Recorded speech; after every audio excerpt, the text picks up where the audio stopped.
নমস্কাৰ। ৰাতিপুৱা এতিয়া সময় প্ৰায় 7 বাজিলে আৰু মই এয়া একাপ লাল চাহ চিনি নিদিয়াকৈ আজিৰ দিনটোৰ আৰম্ভণি কৰিছোঁ এই কাপ চাহৰ লগতে।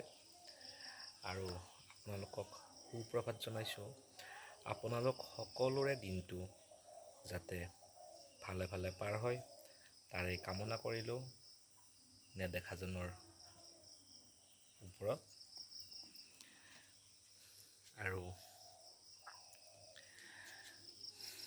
বিশেষ ক'বলগীয়া নাই।